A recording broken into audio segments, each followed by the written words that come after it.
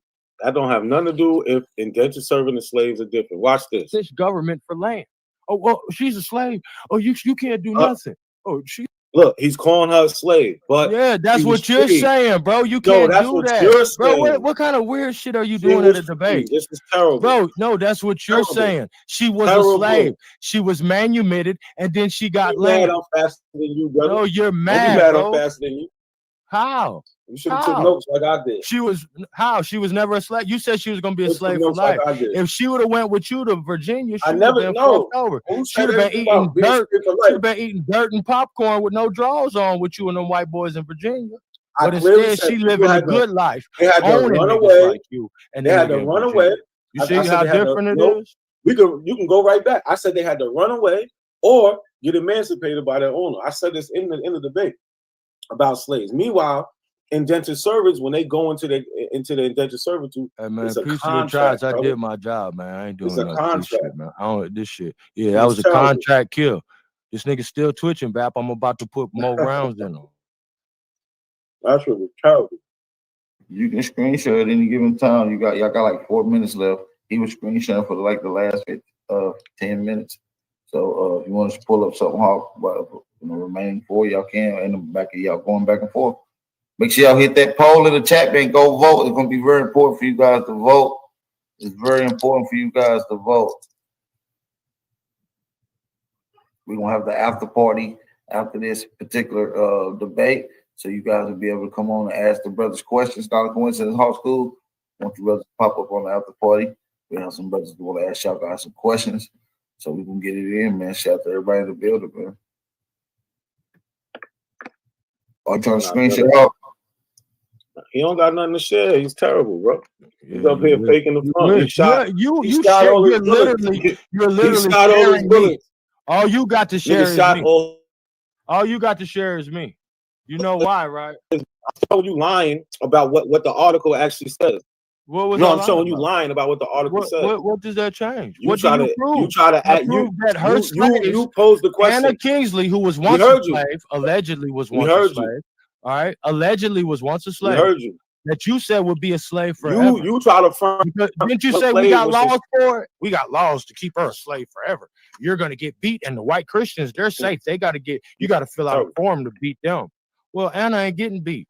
She owns slaves, and her slaves live in houses, bro. These people is shipwrecked eating dirt, Yes, you bro. got emancipated. What don't you I do this slow. You understand, can't be bro? this slow.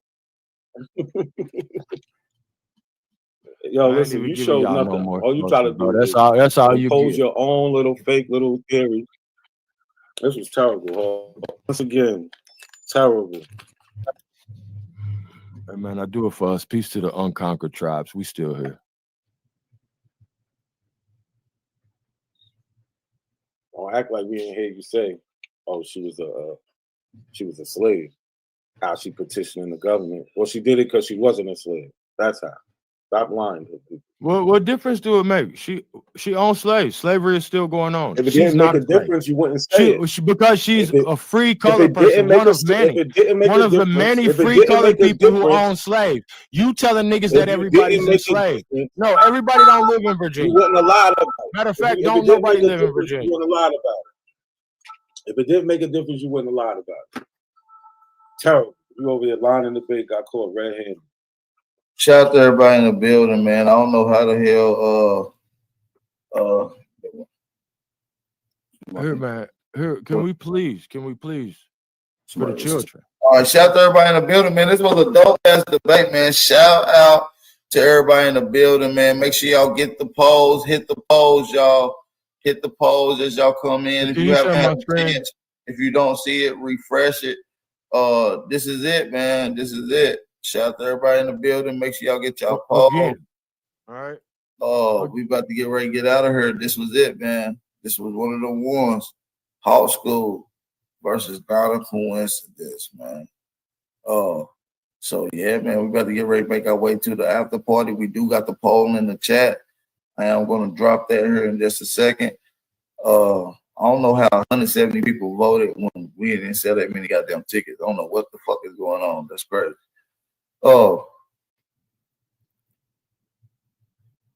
That's non-biased though. I guess 180, 190 votes. Shout out to everybody that's in the building, man. Make sure y'all hit them tickets. Vote. You know what I'm saying? Shout out to Not a Coincidence. I appreciate you, brother. You did a good job. Hawk School, phenomenal work, brother.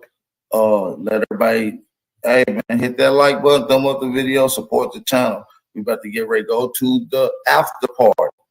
All right, I'm putting the poll in the chat right now as we speak, you guys. The poll is 50% Not a Coincidence, 49% Hawk School. Shout out to Not a Coincidence on this win. Appreciate you, brother. This was It should have been worse than that. Bro, where's my money? I don't know how y'all. Yo, that's y'all niggas crazy, bro. Y'all. I don't know what y'all. Oh wow. We ain't gonna do that. We ain't gonna do that. Shout out to everybody. Y'all using them 10 pages. Y'all got y'all. Wow. Yeah, but see what happened. I do it for us, man. I do it for us. Hold on, we'll talk about what went down. Everybody know what went down earlier when we first started the live stream. A lot of people came in that didn't purchase because it was public. I had to switch it to unlisted. So shout out to everybody in the building. We're not tripping. Everybody came in. Hey, that would be 50-50 though. It has to come out on the percentage of 100%. So it would still be 50-50 because how can you get 50%? He ain't get 50. I seen 51%, so I don't know how to say 50. I seen 51. Yes, 51%, 51% to 49%. Exactly. So that adds up to 100. Yeah, you over there voting for yourself, so that hit different. My culture don't allow me to vote for myself. I hear you. Shout out to everybody in the building, man. Yeah, I know you voted for yourself. You're a narcissist. I ain't even vote. That's crazy. I know you're a narcissist, bro. My culture won't allow me to vote. Hey, shout out to both of y'all brothers. Come over to the other side. We ain't done. The people in the chat got questions. So we running over to the other side, man. Y'all already know, man. Shout out to everybody in the building. Some power out of here, y'all. I had to really step back and look at my situation for what it was. I didn't look at my life like it was a movie. I had to look at all the moving parts. So I can really understand what it was. They say love make you blind. Yeah, I'm introverted. I don't talk to niggas cause I'm constantly serving. I got a trap on top of my bed, I got a murder. Echoes of the block, the streets wanna murder. This shit come with burdens, the streets wanna murder. Streets wanna murder. I told you that this gang of ours come with burdens. John Winthrop and the King Phillips Wars, right? Says white settlers from Massachusetts and Connecticut, we had now slain and taken in all some 700. We sent 15 of the boys and 2 women to Bermuda by Mr. William Smith. Well, Smith comes back in February of 1638. Mr. Smith in Salem ship, the Desire returned to West Indies after 7 months. He had been at Providence and bought some cotton and tobacco and Negroes. So he took some Indians down there and came back with some Negroes he bought. Here we go. And see, we're talking about Black and African Americans. We're not talking about this beef shit that we're on. We're not on this drama shit right now.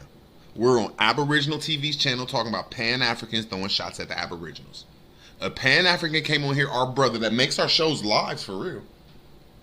I gotta say, all of us need to like sneak together and throw this nigga like $10 cause he's one of the only Pan-African boo-boos that come up here and put up a fight.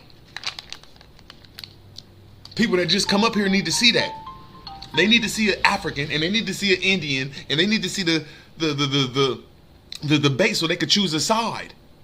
Not a coincidence is a major factor in this community and people don't even know it. Goofy motherfuckers.